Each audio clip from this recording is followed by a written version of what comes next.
ভিডিওটি দেখার আগে সবার কাছে ছোট্ট একটি রিকোয়েস্ট করতে চাই, প্লিজ প্লিজ প্লিজ যারা ভিডিওটি দেখবেন সবাই একটা করে সাবস্ক্রাইব করে দিবেন। আপনাদের ভালোবাসা পেলে এমন ভিডিও আরো উপহার দিব।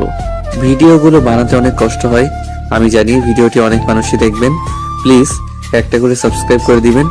সবাইকে পুরো গল্পটি দেখার জন্য অনুরোধ রইল। শাড়ি না পরতে পারলে পরার কি দরকার তাই তো বুঝি না।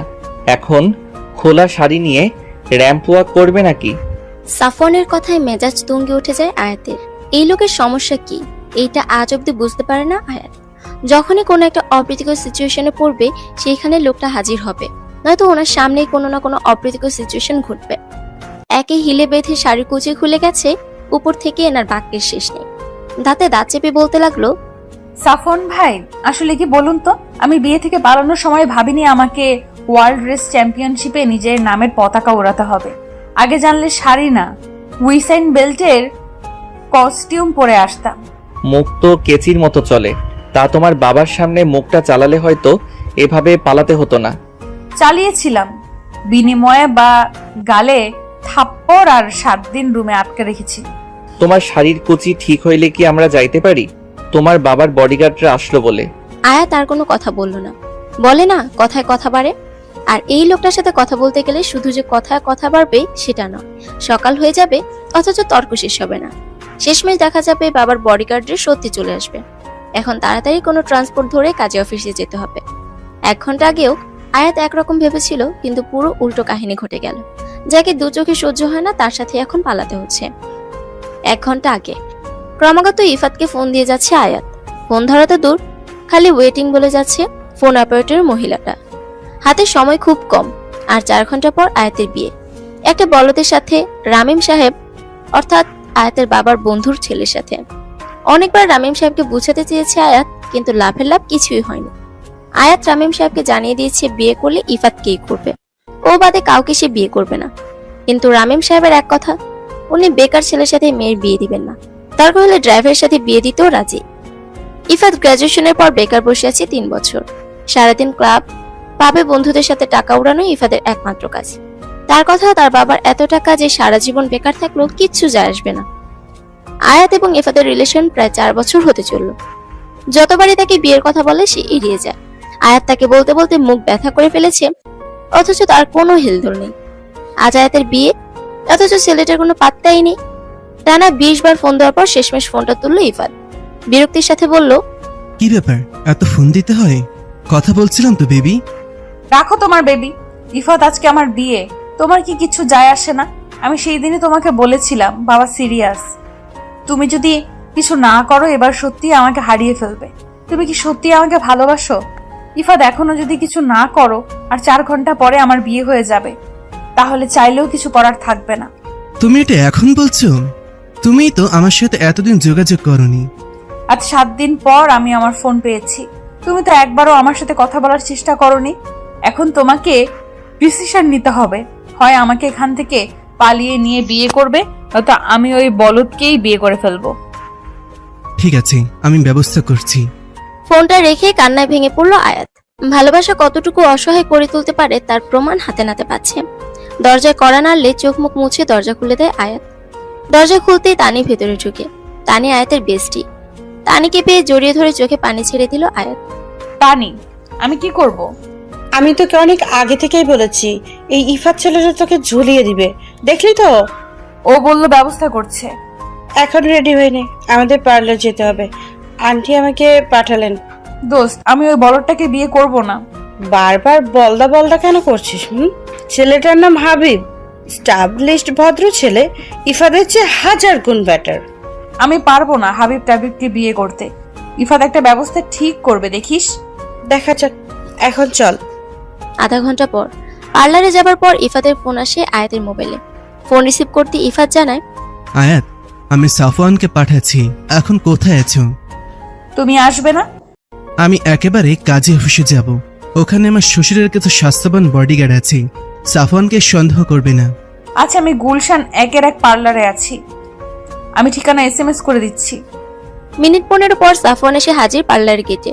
বন্ধুত্বের খাতিরে এই জটের মধ্যে সাফওয়ানকেও জড়াতে হলো। আয়াত আর সাফওয়ানের মাঝে 36-এর আকড়া। যদি আয়াত বলে ডান, তো সাফওয়ানকে বাম বলতেই হবে। আয়াত যতটা এলোমেলো, সাফওয়ান ততটা গুছানো। যতবার তারা মুখোমুখি হয়েছে ততবারই একটা ওয়ার্ল্ড ওয়ারের মতো পরিস্থিতি তৈরি হয়েছে। অবশেষে তানির সাহায্যে কোনো মতে সাফওয়ান আয়াতকে নিয়ে পালাতে সক্ষম হয়। এখন আসি বর্তমান রাত 8:30 মিরপুর 2 এর কাজী অফিসের সামনে বিগত 1 ঘন্টা যাবত দাঁড়িয়ে আছে সাফওয়ান এবং আয়াত।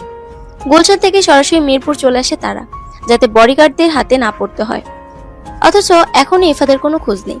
বাহিরে বেঞ্চিতে বসে ঝিম ধরে বসে আছে আয়াত। সাফওয়ান ক্রমান্বয়ে ফোন করে চলেছে ইফাতকে, অথচ তার ফোন বেজেই চলেছে, কেউ রিসিভ করছে না।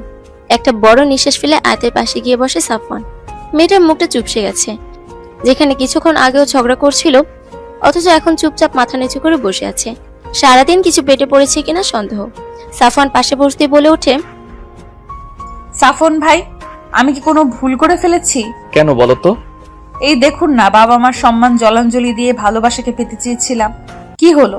সেও আমাকে মাঝ রাস্তায় একা করে দিল।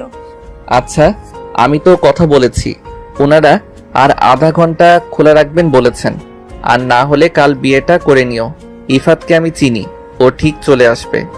সান্ত্বনা দিচ্ছেন? হুম, ও আর যাই করুক তোমাকে ঠকাবে না। সাফওয়ানের কথায় মলিন হাসি হাসে আয়াত।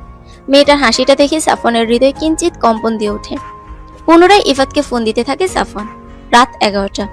ইফাদের ফোন বন্ধ আসছে, কাজী অফিস বন্ধ। দীর্ঘশ্বাস ফেলে সাফওয়ান আয়াতকে বলে, আয়াত, আমার মনে হয় তোমার বাড়ি যাওয়া উচিত। তোমার বাবা মা হয়তো পাগল প্রায় হয়ে তোমাকে খুঁজছেন। আপনি বাড়ি চলে যান, ইফাত এখনো আসতে পারে। পাগলামি করো না, বাড়ি যাও। খানিকটা রেগে বলল সাফওয়ান। বাবা খুন করে ফেলবেন আমায়। আমার বাবার রাগ সম্পর্কে আপনার ধারণা নেই। আচ্ছা, উনি ইফাতকে অপছন্দ কেন করেন? বাবা ড্রাইভারের সাথেও আমাকে বিয়ে দিতে রাজি, কিন্তু বেকার ছেলেকে নিজের মেয়ের জামাই সে কিছুতেই করবেন না।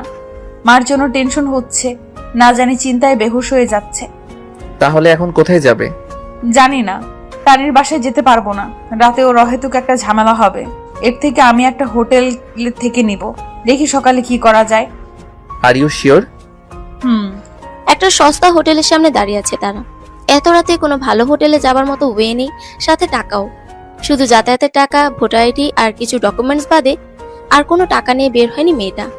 মনটা খচখচ করছে সাফওয়ানের। মেয়েটাকে এভাবে হোটেলে একা ফেলে যেত মন সায় দিচ্ছে না তার। হোটেলের ভেতর যেতে নিলেই সাফওয়ান হাত টেনে ধরে আয়াতের। পিছনে ফিরে চোখে চোখ রাখতেই দৃঢ় কণ্ঠে সাফওয়ান বলে ওঠে, আমি ব্যাচেলর থাকি, এক রুমের চিলে কোঠা, কিন্তু এই হোটেলের থেকে much better. If you want you can come with me. আমি নিচে বিছানা করে শুতে পারবো। এসব হোটেলে থাকাটা সুবিধার হবে না, প্লিজ কাম। না না, একজন ছেলের সাথে রাতে আমি থাকতে পারবো না। আয়াতের অস্বস্তি দেখে শান্ত গলায় সাফওয়ান বলে, ইউ ক্যান ট্রাস্ট মি। দরকার হলে আমি ছাদেই থাকবো, শুধু ল্যান্ডলর্ডকে নিয়ে একটু সমস্যা। I will handle. রাত অনেক হয়েছে, বাড়ি পৌঁছাতে 12:30 তো বাজবেই। ওই মোটা ষাঁড় ঘুমিয়ে যাবে ততক্ষণে। চলো প্লিজ। অবশেষে আয়াত রাজি হলো। সোডিয়ামের লাইটে পাশাপাশি হেঁটে চলেছে আয়াত সাফওয়ান। দুজনের গন্তব্য এক, কিন্তু লক্ষ্য আলাদা। রেল লাইনের দুটো আলাদা লোহার লাইনের মতো পাশাপাশি হেঁটে যাচ্ছে তারা। জানে না কেউই আগামীতে কি তাদের জন্য অপেক্ষা করছে। রাস্তার পাশের খড়কুটোহীন মানুষেরা বস্তা পেতে ঘুমের প্রস্তুতি নিচ্ছে, তো আরেক দল মানুষ রাত জেগে চেঁচিয়ে সবাইকে সান্ত্বনা দিচ্ছে, ঘুমিয়ে পড়ো, আমরা জেগে আছি। রিক্সা না পেয়ে প্রচুর হাঁটতে হচ্ছে তাদের। হিল পরে পায়ে ঠোসা পড়ে গেছে আয়াতের, আর না পেরে হিল খুলে ফেললো সে। নিচে জিন্স থাকা শাড়িটা খানিকটা উপরে তুলে নিল। হঠাৎ পেছন থেকে দুজন টহল পুলিশের বাঁশির শব্দ এবং চিৎকারে ভয়ে জমে গেল তারা। না জানি কি বিপদ আসতে চলেছে। পুলিশদের একজন চেঁচিয়ে যাচ্ছে, এই এত রাতে কি এরকম করতেছো? এই দাঁড়াও। ভয়ে সাফনের ডান হাত আঁকড়ে ধরে দাঁড়িয়ে পড়লো আয়াত। ধীর গলায় বলতে লাগলো, এখন কি হবে? সারা রাত থানায় কাটাবো নাকি? কিচ্ছু হবে না, তুমি চুপ থাকবে তাহলেই হবে। পুলিশেরা তাদের কাছে এসে একজন সাফনের ঘাড় চেপে ধরলো, আরেকজন রক্ষ ফ্যানফ্যানা গলায় বলল, রাত বাজে 11:45। এই রাতে এমনি ঘুরতেছো কেন? নষ্টামের জায়গা পাও না? দুইটা ডান্ডা খাইলে সব পিরিত বাইর হয়ে যাবে। আপনারা আমার কথা বোঝার ট্রাই করেন। আসলে হয়েছে কি? চুপ আব্দুল, এবারে এখনই থানায় নিতে হইব। থানার কথা শুনেই আয়াতের হাত পা ঠান্ডা হতে লাগলো। হড়হড় করে বলতে লাগলো, থানায় কেন? আমরা তো বাসার দিকে যাচ্ছি, ঘুরতে বেরিয়েছিলাম। রিক্সা না পাওয়ায় দেরি হয়ে গিয়েছে। ট্রাস্ট আস, আমরা কোনো নষ্টামি করতেছি না। ওই মাইয়া, তুমি রাত 11:45 বিয়ার শাড়ি পইরা ঘুরতে বাইরেছো? না মানে, আচ্ছা, আমাদের ছেড়ে দেবার জন্য মালপানি কত নিবেন? দেখছো শফিক, আমাদের ঘুষ দেয়, কত বড় সাহস। এবার এগোরে থানায় নিতেই হইব, চল। রাত 12:15 থানায় ইন্সপেক্টরের সামনে বসে আছে সাফওয়ান এবং আয়াত। একটু পরপর অগ্নিদৃষ্টি দিচ্ছে আয়াত সাফওয়ানকে। তখন ওয়াকি টকিতে কথা বলে ওদের থানায় নিয়ে আসে কনস্টেবল শফিক এবং আব্দুল। ইন্সপেক্টর মেহরাব হাতে তর্জনী দিয়ে টেবিলে ক্রমাগত টকটক শব্দ করে যাচ্ছেন, সাথে একবার আয়াতের দিকে আর একবার সাফওয়ানের দিকে তাকাচ্ছেন। গলা ছেড়ে এবার বললেন, কেস কি? এত রাতে বাইরে কি করছিলেন আপনারা? স্যার, নষ্টামি করতেছিল, বললাম না, হাতে নাতে ধরেছি, উপরে ঘুষ দেবার চাই। তোমাকেই জিজ্ঞেস করেছি আবুল। না তো, একটু ঠান্ডা থাকো। বলে মিস্টার। জি সাফওয়ান ইসলাম। আসলে হয়েছে কি, আমরা পালিয়ে বিয়ে করতে চেয়েছিলাম, কিন্তু কাজে অফিস বন্ধ থাকায় বিয়ে করতে পারিনি। আয়াতের কথা শুনে হতবাক হয়ে আয়াতের দিকে তাকায় সাফওয়ান। এই মেয়ে তাকে একটা ঝামেলায় ফেলবে। অবশ্য এটা নতুন না, এর আগেও মেয়েটি এইভাবেই ঝামেলায় ফেলেছে। আয়াতের হাতে চিমটি কাটতে আয়াত উহ করে চেঁচিয়ে ওঠে। উফ, ওনারা পুলিশ, ওনাদের কাছে লুকিয়ে লাভ নেই, ওনারা আমাদের হেল্প করতে পারবে। আসলে হয়েছে কি স্যার, আমরা দুজন দুজনকে খুব ভালোবাসি, কিন্তু আমার বাবা ওর প্রফেশন আর গরিবের জন্য ওকে মেনে নেননি। আজ আমাকে একটা বলদের সাথে জোর করে বিয়ে দিয়ে দিচ্ছিল, তাই আমি পালিয়ে আসি। আমার বাবাকে চিনবেন, Ramim Rahman, retired major general. আমি তার একমাত্র মেয়ে। সাফওয়ান তো অনেক গরিব, তাই বাবা ওর সাথে আমার বিয়ে দিবেন না। এই যে দেখুন, আমার ভোটার আইডি সব আছে, আমরা আজই বিয়ে করতাম। সাফওয়ান হাঁ করে আয়াতের অভিনয় দেখে যাচ্ছে। জাতীয় পুরস্কার বিজয়ী অভিনেত্রীর মতো অভিনয় করছে মেয়েটি, কি নিপুণ ভাবে কাঁদছে। ইন্সপেক্টর সাফওয়ানের দিকে তাকিয়ে বলল, তাহলে আপনি কনস্টেবলদের ঘুষ কেন দিতে চেয়েছেন? ওনারা আমার কোনো কথা শুনতেই রাজি ছিলেন না। আর সত্যি বলতে এত রাতে আমরা অনেক ভয় পেয়ে গিয়েছিলাম। উপরে আমাদের বিয়ে হয়নি, একটা কনেকে বিয়ে থেকে পালিয়ে নিয়ে এসেছি। I think you can understand. আমি খুবই সতর্ক নাগরিক। আয়াত না থাকলে আমি এমনটা কোনোদিন করতাম না। আচ্ছা আচ্ছা, আপনাদের নাম ঠিকানা দিয়ে যান, আমি কন্টাক্ট করব। আর যদি এটা প্রমাণ হয় যে আপনারা মিথ্যা বলছেন, তাহলে আমার থেকে খারাপ আর কেউ হবে না। কোথায় লিখবো? আব্দুল, ওনাদের সব ঠিকানা নিয়ে বাড়ি পৌঁছে দাও। এই রাতে ট্রান্সপোর্ট পাবে না। আর সাফওয়ান সাহেব, আপনার অফিসের ঠিকানাটাও দিয়ে যাবেন। যদি এই রাতে কাজী পাওয়া যেত, আমি নিজেই আপনার বিয়েটা দিয়ে দিতাম। নিজে মাথা চাপড়াতে ইচ্ছে করছে সাফওয়ানের। এই আয়াতের জন্য কি এক ঝামেলায় না পড়লো। মিথ্যে তো বলে দিল, কিন্তু এখন এই মিথ্যে ধরা পড়লে যে কি ঝামেলা পোহাতে হবে আল্লাহই ভালো জানে। উপরে রামিম রহমানের মেয়ে, তিনি একজন রিটায়ার্ড আর্মি অফিসার। শহরে ওনার চেনা জানার শেষ নেই। এক রাতে তার জীবনে এতটা উতার চড়াই, এর মুখোমুখি হতে হবে কে জানতো। আর এদিকে ইফাদের ফোন এখনো বন্ধ। ইফাত কেয়ারলেস, কিন্তু এতটা যে নিজের গার্লফ্রেন্ডকে বাড়ি থেকে পালিয়ে অন্যের ঘাড়ে ঝুলিয়ে দিয়ে এখন নিজে লাপাত্তা। কাঁধে ভারী ভারী অনুভব হলে পাশে তাকিয়ে দেখে আয়াত তার কাঁধে মাথা রেখেই ঘুমিয়ে পড়েছে। মেয়েটাকে বড্ড ক্লান্ত লাগছে, সারাদিন কম ধকল তো যায়নি। রাতের আলো আধার খেলায় আয়াতের মুখটা কোনো শিল্পকর্ম থেকে কম লাগছে না। খুব যত্নে নিপুণ শিল্পকর্ম, এলোকেশি চন্দ্রমান্নায় মুখখানা, উপরে গোলাপের পাপড়ির ন্যায় ঠোঁটখানা, যে কাউকে আকর্ষণ করবে। সবচেয়ে বেশি আকর্ষণীয় ঠোঁটের নিচে ছোট তিলটি, যেন নজর ফোটা। অজান্তেই আপন মনে তাকিয়ে রয়েছে সাফওয়ান তার দিকে। কনস্টেবল আব্দুল জোরে ব্রেক কষলে সাফওয়ানের হুঁশ ফিরে। নিজের কাছে নিজেরই বিরক্ত লেগে গেল। কি করছিল সে? আয়াত ইফাদের আমানত। যতই সুন্দরী হোক না কেন, তার প্রতি অন্যরকম অনুভূতির জন্ম দেওয়াই পাপ। নিজেকে নিজে শান্ত করার জন্য মনে মনে বলতে লাগলো, আয়াত একটা চালতা ফিরতা ঝামেলা, ওর মধ্যে ভালো লাগার কিছুই নেই। মনে নেই একবার তোর এক্সিবিশন ওর জন্য নষ্ট হয়ে গিয়েছিল, ওর জন্য আজকে তোর থানায় যেতে হয়েছে। সাফওয়ান, ওকে ইফাদের হাতে তুলে দিলেই তোর কাজ শেষ। সো নো মোহিত হওয়া হই। তুই একজন আর্টিস্ট, তাই তোর ওকে দেখে ভালো লেগেছে, এটাই, আর কিচ্ছু না। মনে মনে বলল সাফওয়ান। পানের পিকটা ফেলে আব্দুল বিরক্ত কণ্ঠে বলে উঠল, এখানে বইসে রাত কাটাইবেন নাকি যাইবেন? আইয়া পড়ছে আপনার বাসা। ধন্যবাদ। এই আয়াত উঠো, বাসায় এসে গেছে। আয়াতকে নাড়াচাড়া দেওয়ার পর অবশেষে বিরক্তি এবং ঘুম ঘুম গলায় বলে উঠেন, কি হয়েছে? আর একটু ঘুমাইতে দাও। তুমিও ঘুমাও। ধুর, উঠো না, বাসা চলে আসছে তো। কে শুনে কার কথা? আয়াত তো বেঘরে ঘুম। উপায়ন্ত না পেয়ে আয়াতকে কোলে করে নিয়ে ওঠা লাগলো সাফওয়ানের। দোয়া পড়তে পড়তে পাঁচতলায় উঠলো সে। বাড়িওয়ালা দেখলে একটা কেলেঙ্কারি হয়ে যাবে। যদিও ঘড়ির কাঁটা 2টার ঘরে এসে পড়েছে, তবুও বলা যায় না ওই লোকের ভরসা নেই। কোনো মতে আয়াতকে নিচে বসিয়ে দরজার লক খুলে সে।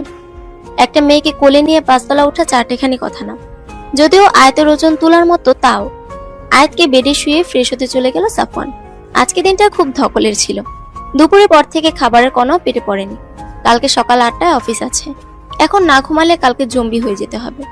ফ্রেশ হয়ে একটা নীল 3/4 প্যান্ট আর কালো টি শার্ট পরে নিল সাফওয়ান। আয়াত বেঘরে ঘুমাচ্ছে। ওর উপর হাতি হাঁটলো, টের পাবে কিনা সন্দেহ। অবশ্য মেয়েটিও না খাওয়া। অনেকবার সেধেছিল সাফওয়ান, কিন্তু খায়নি। ওর উপর কতটা প্রেসার যাচ্ছে সেটা না বললেও বুঝতে বাকি নেই সাফওয়ানের। চঞ্চল মেয়েটি নিজের কষ্টগুলো হাসির মাঝে লুকিয়ে রেখেছে। বাবা মাকে না বললে ভালোবাসার খাতিরে ছুটে এসেছে, কিন্তু সেই ভালোবাসাও কথা রাখেনি। রুমে এক বিন্দু জায়গা নেই শোয়ার। সাফওয়ানের পেন্টিং আর ক্যানভাসে ফ্লোর ভর্তি। শরীর ভেঙে যাচ্ছে এখন। এগুলো গোছানো একটা এভারেস্ট অভিযানের কাজ হবে। তাই উপায়ন্তর না পেয়ে ছাদে চলে যায় সে। আজ রাত নির্ঘুমই কাটবে বোঝা যাচ্ছে। ব্যানসন অ্যাডভান্স ধরিয়ে বাহিরে নজর দিল সে। খারাপ স্বভাবের এই একটাই আছে তার, সিগারেট খাওয়া। নিকোটিন সব খারাপের মধ্যে একটি ভালো কাজও করে, তাহলেও স্নায়ু শান্ত করে। আর আর্টিস্ট মানুষদের এটা খুব দরকার। সাফনের জীবনটা খুব এলোমেলো। আয়াত যেন এই এলোমেলো জীবনে আরো ঝড় এনে দিয়েছে। আর্টিস্ট হবার ঘর ছেড়ে শহরে আসে সে, কিন্তু অভাবের শহরে শখের দাম নেই। পড়াশুনে ভালো হয়, একটা 17,000-এর চাকরি ম্যানেজ তো হয়ে গেছে, কিন্তু 17,000-এ ঢাকা শহরে কি হয়? সকাল 8টা থেকে রাত 7টা অবধি চাকরি করে এসে রাতে নিজের কল্পনার দুনিয়াতে তুলি ঘোরায় সে। 2-3টা আর্ট গ্যালারিতে আঁকাও দিয়েছে, তাতে বেশ একটা লাভও হয়নি। একবার তো এক্সিবিশনও পেয়েছিল, কিন্তু ওই আয়াতের জন্য সব আর্টগুলো নষ্ট হয়ে গিয়েছিল। তারপর থেকে মেয়েটাকে সাফওয়ানের সহ্য হয় না। অতীতের পাতা উল্টাতে উল্টাতে কখন সকাল হয়ে গেছে খেয়ালই নেই সাফওয়ানের। সকাল 6টা। রুমের দিকে হাঁটা দেয় সাফওয়ান। চিলে কোঠা আর ছাদ পাশাপাশি, একটা দরজা দিয়ে ঢোকা যায়। দরজাটা খুলতেই মুহূর্তে শিরদাঁড়া দিয়ে শীতল রক্ত বয়ে গেল সাফওয়ানের। ধরাম করে দরজা বন্ধ করে দিল সে। আয়াত তখন বেঘরে ঘুম, শাড়ি এলোমেলো, আঁচলের কোনো হদিশ নেই, সাদা ধবধবে পেটটা উন্মুক্ত। মেয়েটা এত কেয়ারলেস কিভাবে হতে পারে? ঘুমে কারো শাড়ি এতটা এলোমেলো হয়ে যেতে পারে? দরজাটা আটকিয়ে পুনরায় ছাদে চলে এসেছে সাফওয়ান। চোখ বন্ধ করলে এখনো আয়াতের প্রতিছবি ভাসছে। এই প্রথম কোনো নারীকে এতটা কাছ থেকে দেখেছে সে। এত সুন্দর নারীও হতে পারে, যেন ভাস্করের নিপুণ হস্তের শিল্পকর্ম। মাঝে মাঝে ছেলেদের পক্ষেও নিজেকে আটকানো কঠিন হয়ে পড়ে। আর সব থেকে আকর্ষণীয় ছিল নাভির পাশের খাড়ো তেলটি। যে কোনো ছেলের মাথা ঘোরানোর জন্য সেটা যথেষ্ট। ছাদের পানের নলটি ছেড়ে মাথা ঢুকিয়ে বেশ কিছুক্ষণ বসে রইল সাফওয়ান। একই সকাল, উপরে কালকে রাতে বেশ শিশির পড়েছিল। পানিটা বেশ ঠান্ডা। এখন এই ঠান্ডা পানি থেরাপি তাকে কুচিন্তা থেকে রক্ষা দিতে পারবে। বেশ কিছুক্ষণ পর ঘড়ির দিকে তাকিয়ে দেখলো 7টা বাজতে চলেছে। মাথায় ভেজানোর কারণে অর্ধেক শরীর এমনিতেই ভিজে গেছে। এবার ভেতরে যেতেই হবে। এখন না বের হলে অফিসে লেট হয়ে যাবে। মিনিট 20 জোরে জোরে করা নাড়লে আয়াতে সাড়া পায় সে। বেশ দৃঢ় কণ্ঠে বলে, আঁচলটা ঠিক করো, আমি ভেতরে আসছি। সকাল সকাল এমনিতেই জটলা পেকে থাকে আয়াতের মাথায়। উপরে মনে হচ্ছে মাথায় কেউ হ্যামার দিয়ে বেশ কিছুক্ষণ তবলা বাজিয়েছে। আশেপাশে দৃশ্য দেখে হাবলার মতো বেশ কিছুক্ষণ বসেছিল সে। কাল রাতে পুলিশের গাড়িতে ঘুমিয়ে পড়েছিল। তারপর কিছু মনে নেই তার। চোখটা চারিদিকে ঘুরালে খেয়াল করে পুরনো একটি স্টোর রুমের মতো ঘরের চৌকির মতো বেডে বসে আছে সে। রুমের দেয়ালের রং খসে গেছে। লাস্ট হয়তো 3 বছরের একবারও রং করা হয়নি। তার মানে এটা সাফওয়ানের চিলে কোঠার রুম। এবার ধীরে ধীরে বাস্তবে ফিরে আয়াত বুঝতে পারে রাতে সাফওয়ান এখানেই তাকে নিয়ে এসেছিল। রুমটা খুব ছোট। একপাশে একটা 3rd হ্যান্ড স্টিলের আলমারি, তার পাশে একটা কম দামি ছোট্ট টেবিল, তাতে রং, তুলি, স্কেচবুক এলোমেলো করে পড়ে রয়েছে। ঘরে দক্ষিণ দিকে বেশ বড় জানালা। জানালা দিয়ে আকাশ স্পষ্ট দেখা যাচ্ছে, সাথে গাড়ির হর্ন শোনা যাচ্ছে। মানে বাড়িটা রোডের খুব কাছে। সারা ঘর অগোছালো, কিন্তু নোংরা নয়। ফ্লোরে সাফওয়ানের পেইন্টিং এবং ফাঁকা ক্যানভাস ভর্তি। জানালার ঠিক পাশে একটা ঘুণ ধরা আলনা আছে, তাতে সাফওয়ানের নোংরা কাপড় রাখা। ঘরটা পর্যবেক্ষণ শেষ হলে শুনতে পায় সাফওয়ান কড়া নেড়েই যাচ্ছে। সাফওয়ান যখন কথাটা বলে তখন নিজের দিকে তাকিয়ে নিজে লজ্জা পেয়ে যায় সে। রাতে অস্বস্তির জন্য কখন আঁচল খুলে ফেলেছিল খেয়ালই নেই তার। কোনো মতে শাড়িটি দিয়ে নিজেকে পেঁচিয়ে সাফওয়ানকে ভেতরে আসতে বলে সে। সাফওয়ান একবারও আয়াতের দিকে না তাকিয়েই আলমারির কাছে চলে যায়। শার্ট প্যান্ট বের করে ওয়াশরুম ছুট লাগানোর সময় পিছন থেকে আয়াত ডাকলে বাধ্য হয়ে আয়াতের দিকে তাকায় সে। আমাকে আপনার একটা টি শার্ট দিবেন? আমার কাছে পরার মতো কোনো জামা নেই শাড়ি বাদে। আলমারি খোলাই আছে, নিও নিও, আমার লেট হচ্ছে। বলেই ওয়াশরুমে ঢুকে ধাম করে দরজা লাগিয়ে দিল সাফওয়ান। এলোমেলো চুল, ঘুম ঘুম চাহানি আর লাল হয়ে থাকা গাল দেখে কয়েকবার হার্টবিট মিস হয়েছে সাফওয়ানের। এই মেয়েকে খুব দ্রুত ইফাদের হাতে তুলে দিতে হবে, নয়তো পাগল হয়ে যাবে সাফওয়ান। সকাল 11টা। আয়াত জানালার পাশে দাঁড়িয়ে আছে, মনটা তার ভালো নেই। তানের কাছে সকালে ফোন দিয়েছিল। তানের কাছ থেকে জানতে পারে রামিম সাহেব তাকে অনেক কথা শুনিয়েছেন। তিনি তানের সামনে বলে দিয়েছেন, আয়াতকে সামনে পেলে এর শেষ দেখে নিব।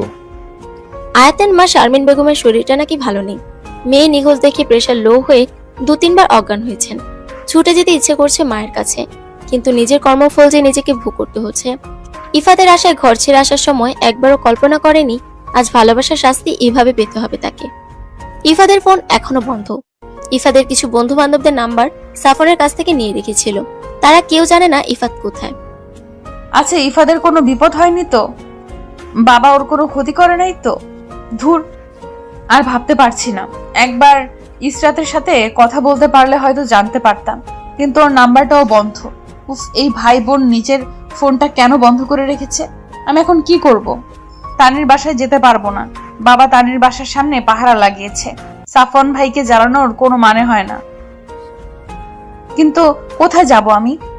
জানালার পাশে দাঁড়িয়ে নিজেকেই নিজে প্রশ্ন করে যাচ্ছে আয়াত। সামনে যে ডেড এন্ড, যাওয়ার পথটুকু খুঁজে পাচ্ছে না। বুকের বাঁ পাশে চিনচিনে ব্যথা, চোখে নোনা জলের আবির্ভাব ঘটাচ্ছে বারংবার। সাফন মাঝে একবার ফোন দিয়ে খোঁজ নিয়েছে যে সে খেয়েছে কিনা। সে বন্ধু হিসেবে তার দায়িত্বের অধিক পালন করে যাচ্ছে, আর অসহায়ের মতো আয়াত তার সাহায্য নিয়ে যাচ্ছে। চোখ মুছে দৃঢ় পরিকল্পনা করল সে। এবার কঠোর সিদ্ধান্ত নিতে হবে আয়াতের, খুব কঠোর। সোজা ইফাদের বাড়ি কি উঠবে সে, তাতে তার পরিবারের লোকেরা রাগ করলেও কিছু করার নেই। তারপর ইফাতকে মুখের উপর জিজ্ঞেস করবে সে কি তাকে বিয়ে করবে কিনা। এই পরিকল্পনা আজকের মধ্যে বাস্তবায়ন করতে হবে, কিন্তু হাতে টাকা নেই। ইফাতদের বাসায় যেতে হলে 600 থেকে 700 টাকা লাগবে সিএনজিতে। সেই টাকাটা হাতে নেই। সাফওয়ান আসলে তাকে পরিকল্পনার কথাটি জানাতে হবে। পাশের দোকান থেকে পরোটা ডাল দিয়ে গেছে সাফওয়ান। ডাল ঠান্ডা হয়ে গেছে আর পরোটা শক্ত, কিন্তু পেটের ইঁদুরদের এইটা দিয়ে শান্ত করতে হবে। যে মেয়ে সামান্য ঠান্ডা পানি আঙুলে ছোঁয়াতে পারে না, আছে ঠান্ডা পানি দিয়ে গোসল করেছে। ব্রেড জ্যাম আর ব্ল্যাক কফি ব্যতীত যার নাস্তা হয় না, আজ তৈলাক্ত চুপচুপে পরোটা আর ঠান্ডা পানির মতো ডাল খেতে হচ্ছে। জীবন কত কিছু শিখায় মানুষকে। বিকেল 5টা। সারাদিন শুধু সাফনে পেন্টিং দেখিয়ে দিন কেটেছে আয়াতের। ইফাদের মেসেঞ্জার, হোয়াটসঅ্যাপে ভয়েস মেসেজ দিয়েছে বেশ কিছু, কিন্তু লাভ হয়নি। কেঁদে কেঁদে মাথা ধরে আসলে ছাদে রাখা সাফনের ছোট স্টপে প্রথম কফি বানানো ট্রাই করেছে। ফলাফল হাতে 2-3টা ফোসকা পড়েছে, কিন্তু কফি সে বানানো শিখে গেছে। সাফনকে অনেকবার বলেছে তার পোর্ট্রেট ড্র করতে, কিন্তু লোকটা মুখের উপর বলে দিয়েছে তার চেহারা ক্যানভাসে তোলার যোগ্য নয়। কফি হাতে জানালায় দাঁড়িয়ে আকাশ দেখতে যখন ব্যস্ত আয়াত, তখন ক্রমাগত দরজায় কড়া নাড়ে কেউ। দরজা খুলতেই হুড়মুড় করে একটি মেয়ে ঘরে ঢুকে পড়ে। মেয়েটির হাতে একটি পেঁয়াজুর বাটি। এভাবে ঘরে ঢুকে পড়ায় অবাকের সর্বোচ্চ পর্যায়ে চলে যায় আয়াত। মেয়েটি উচ্চতায় আয়াতের সমান, গোলগাল মুখ, চুল একপাশে বেনুনি করা, দেখে মনে হচ্ছে কলেজে পড়ে। মেয়েটি আশেপাশে চোখ ঘুরিয়ে আয়াতের দিকে নজর দেয়। চোখে একরাশ কৌতূহল আর অপছন্দের আভা নিয়ে মাথা থেকে পা অব্দি চোখ বুলায় সে। আয়াত তখন সাফনের একটা টি শার্ট আর ট্রাউজার পরেছিল। টি শার্টটা বেশ বড়, গলাটা বেশ নেমে যাচ্ছে, কিন্তু উপায় নেই। বিয়ের শাড়ি আর জিন্স বাদে পরিধানের কোনো কাপড় তার নেই। কর্কশ কণ্ঠে প্রশ্ন ছুড়ে মেয়েটি আয়াতকে, কে তুমি? সাফন ভাইয়া জামা পরে আছো কেন? আমি। কি আমি? কি হলো বলো? তোমাকে বলবো কেন? আগে বলো তুমি কে? আমি মায়া, এই বাড়ি আমার বাবার। তুমি কে বলো না তো বাবাকে বলে দেবো। আমি সাফনের স্ত্রী। এই মুহূর্তে মাথা একেবারে ফাঁকা হয়ে যায় আয়াতের। দুম করে মনে যা এসেছে তাই বলে দেয় সে। মেয়েটি প্রথমে হতবাক হয়ে তাকিয়ে থাকে, পরে কান্না কান্না মুখ করে দৌড়ে চলে যায় রুম থেকে। ঘটনার আকস্মিকতায় কিছুই মাথায় ঢুকছে না আয়াতের। মেয়েটি ঝড়ের গতিতে এলো, আবার টর্নেডোর গতিতে চলে গেল। হচ্ছেটা কি? রাত 8টা।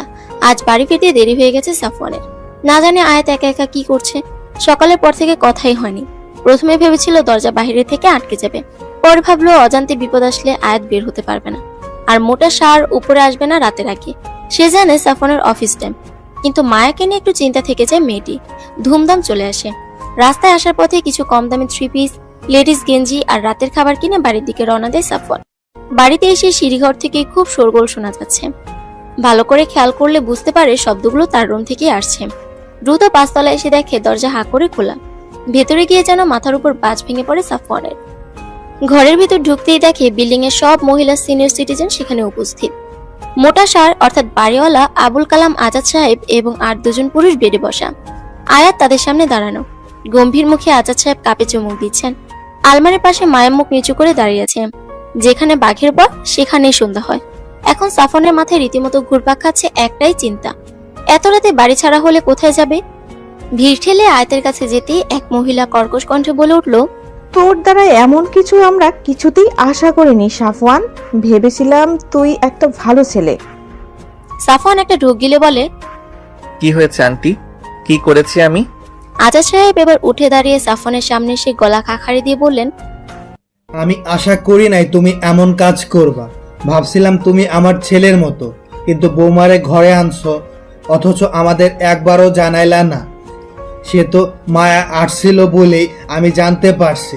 মেয়েটা একটা জামাও নাই, ও তোমার জামা পরে আছে। দুপুরে পরোটা আর ডাল খাইছে।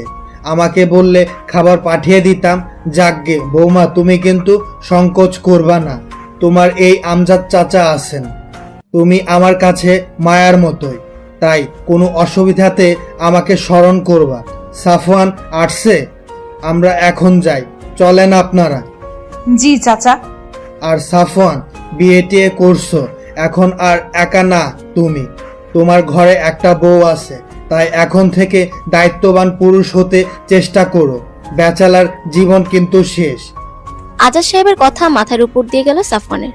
হাঁ করে একবার আয়াতের দিকে আর একবার বাকিদের দিকে দেখছিল।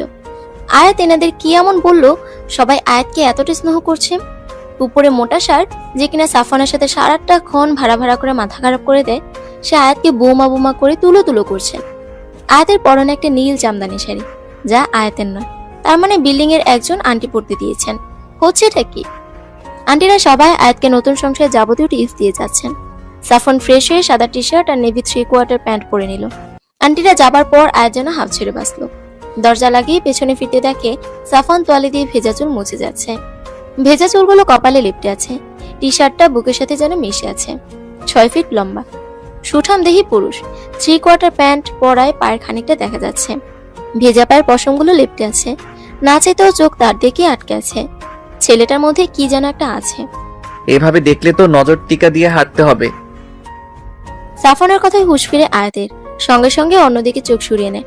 লজ্জায় মাথা কাটা যাবার মতো অবস্থা। মনে মনে বলল, আল্লাহ, মাটিটা ফাঁক করো, ঢুকে যাই। আয়াতের কাজে সাফওয়ানের খুব হাসি পাচ্ছে। টেবিলে রাখা ব্যাগটা এগিয়ে দিয়ে বলল, এখানে কিছু জামা কাপড় আছে আর খাবার নিয়ে এসেছি। আচ্ছা, তুমি বিল্ডিং এর লোকদের কি এমন বলেছো যে তারা তোমায় মাথায় তুলে রেখেছে? ওইটা আসলে হয়েছে কি, 1.5 ঘন্টা আগে মায়া চলে যাবার পর থেকে একা একা বোর হচ্ছিল আয়াত, তাই ঘুমিয়ে পড়েছিল সে। হঠাৎ খুব জোরে দরজা ধাক্কা দিলে লাফ দিয়ে উঠে সে। মনে হচ্ছিল ঘরে ডাকাত পড়েছে। ধীর পায়ে দরজা খুলতেই হুড়মুড়িয়ে একদল মহিলা আর 3 জন মধ্যবয়স্ক পুরুষ ঢুকে পড়লো। আকর্ষিতভাবে এত মানুষ ঘরে ঢুকে পড়া আয়াত ভয়ে সিটিয়ে যায়। সবাই থেকে মাথা থেকে পা অব্দি এমন ভাবে দেখছেন যেন একটা চিড়িয়াখানা জন্তু দেখছে। তাদের মধ্য থেকে মায়ের সামনে এসে একজন মোটা ভুঁড়ি এবং রাজকীয় গোফদারি পুরুষকে বলতে লাগলো, এই যে সে চোর, বলেছি না সাফওয়ান ভাইয়ের কাপড় পরে আছে, আবার বলছে সাফওয়ান ভাইয়ের স্ত্রী। হয়েছে, এবার তুমি চুপ করে থাকতে পারো। তাদের কথোপকথনে বুঝতে বাকি রইল না ইনিই বাড়িওয়ালা। এই লোকটাকে সাফওয়ান মোটা সার বলে।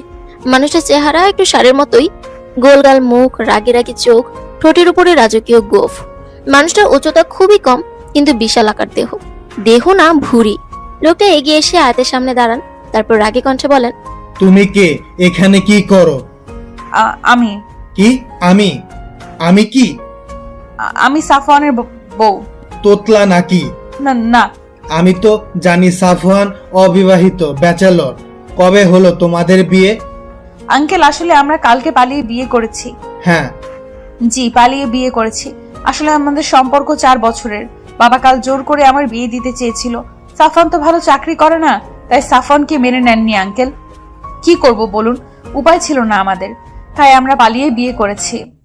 আমার কাছে কোনো কাপড়ও নেই, তাই সাফওয়ানের কাপড় পরেছি। আমি বাধ্য করেছিলাম সাফওয়ানকে, এখানে সাফওয়ানের কোনো দোষ নেই। বলেই কান্না করতে লাগলো আয়াত। আয়াতের কান্না রামিম সাহেব ব্যতীত যে কোনো মানুষকে গলিয়ে দেবার ক্ষমতা রাখে। আজাদ সাহেব আয়াতের মাথায় হাত রেখে নরম স্বরে বলেন, কিন্তু মা, কাজটি কি তুমি ভালো করেছো? তোমার বাবা মা কতই না কষ্ট পেয়েছেন বলো। আঙ্কেল, যদি আমার হাতে উপায় থাকতো আমি কি এরকম করতাম বলুন? তবে আমার দৃঢ় বিশ্বাস বাবা মা ঠিক একদিন আমায় বুঝবে, দেখবেন। বলতে বলতে গলা ধরে এসেছে আয়াতের। আসলে কি রামিম সাহেব বুঝতে পারবে তাকে? যদি রামিম সাহেব বিয়ে দেবার জন্য এতটা অস্থির না হতেন, তবে কি আজ এভাবে পালিয়ে আসতে হতো তাকে?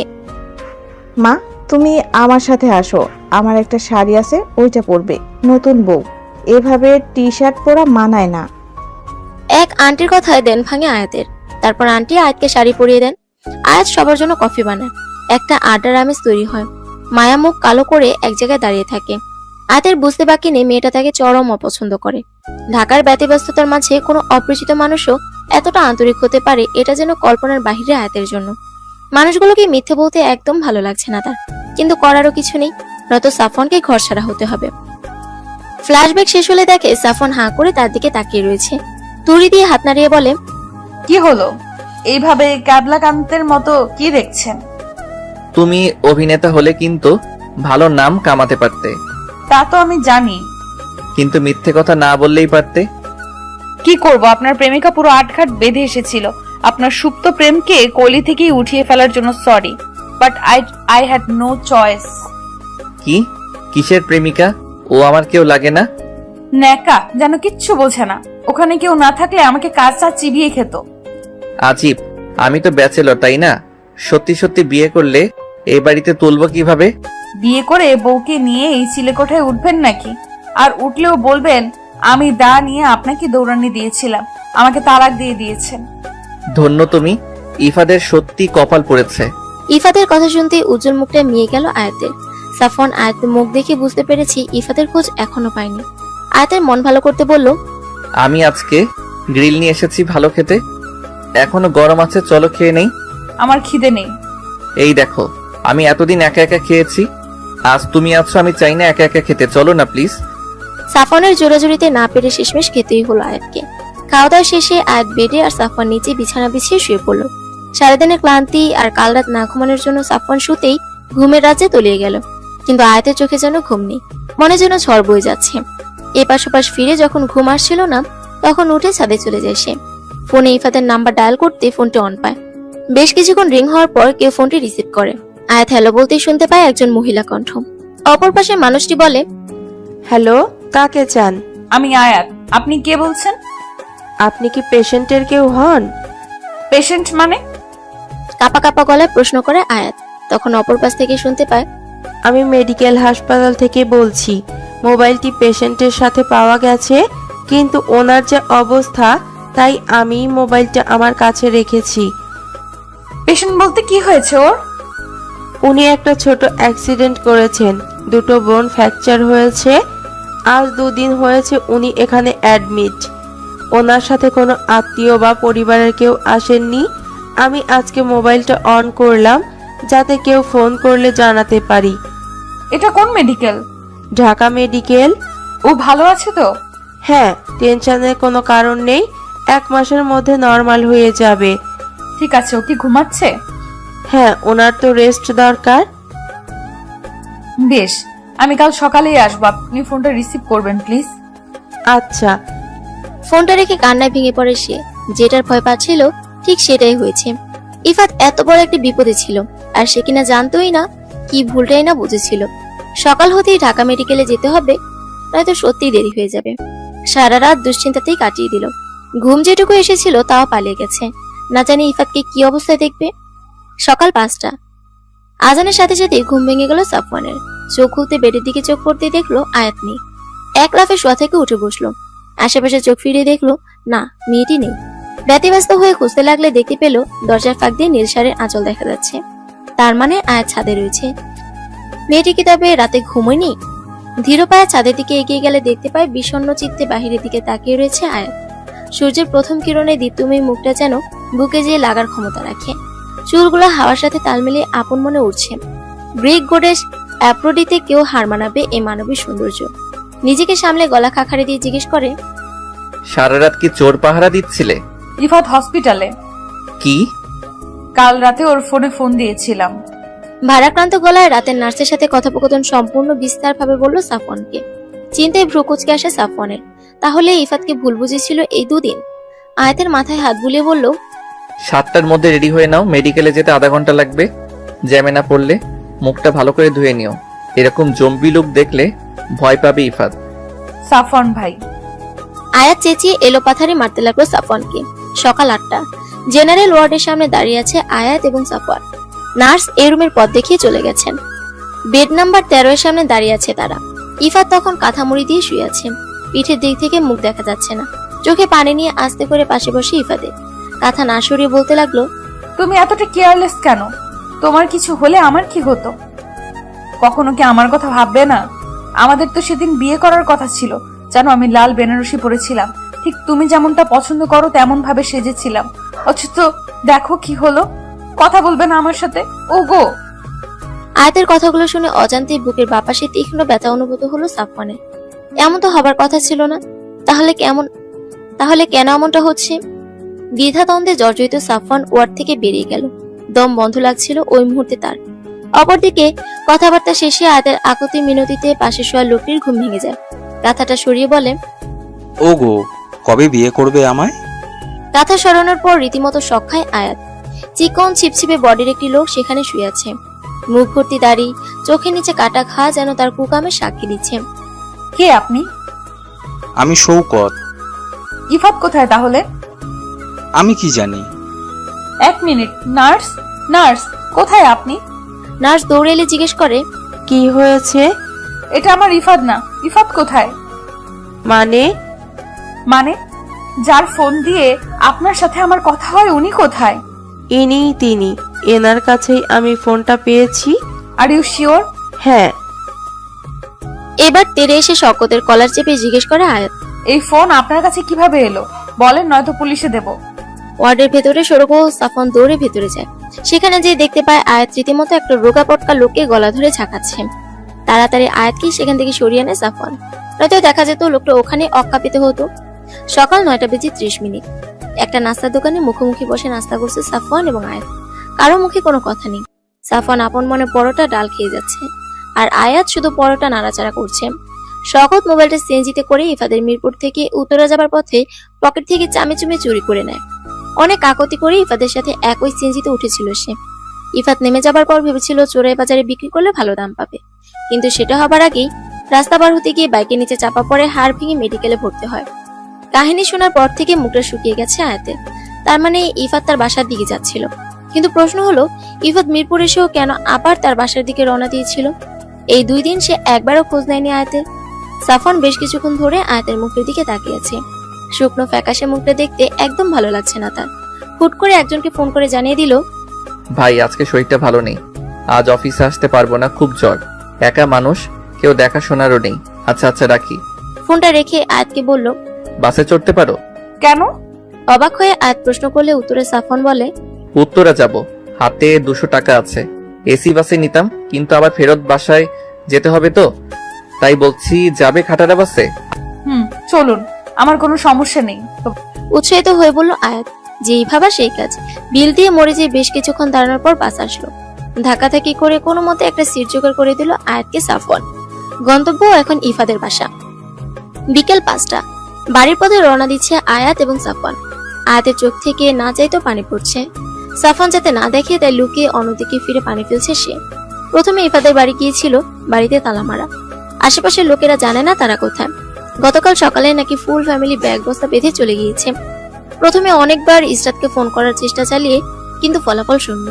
তারপর সাফওয়ান তাকে বলে বাড়ি ফিরে যেতে। খুব সাহস করে শারমিন বেগমকে ফোন লাগায় সে, কিন্তু ভাগ্য এতটাই খারাপ, ফোনটা রামিম সাহেব ধরেন। হ্যালো, কে বলছেন? বাবা, আমি আয়াত।